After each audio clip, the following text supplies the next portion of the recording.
হাসিনার শাসনামলে কোনো সরকার ছিল না, ছিল একটি দস্যু পরিবারের শাসন। ব্রিটিশ সংবাদ মাধ্যম দ্য গার্ডিয়ানকে দেয়া এক সাক্ষাৎকারে এমন মন্তব্য করেন অন্তর্বর্তী সরকারের প্রধান উপদেষ্টা ডক্টর মোহাম্মদ ইউনূস।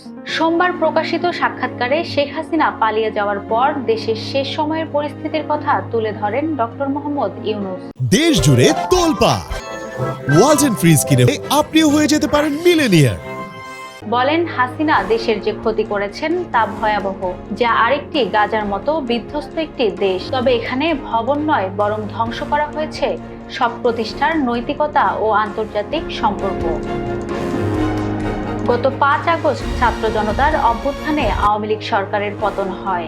আন্দোলন দমনে শেখ হাসিনা ব্যাপক নৃশংসতা ঘটান। তবে বিক্ষোভ দমনে ব্যর্থ হয়ে বিক্ষুব্ধ জনতার প্রতিশোধের ভয়ে হেলিকপ্টারে করে দেশ ছেড়ে পালিয়ে যান তিনি।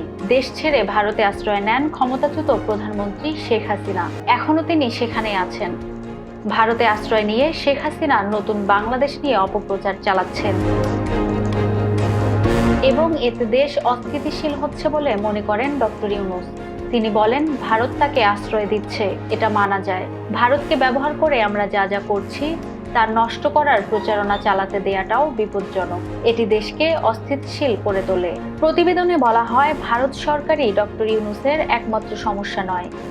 গার্ডিয়ান বলছে, মার্কিন প্রেসিডেন্ট হিসেবে ডোনাল্ড ট্রাম্পের হোয়াইট হাউসে ফিরে আসাও ডক্টর ইউনূসের জন্য সুসংবাদ নয়।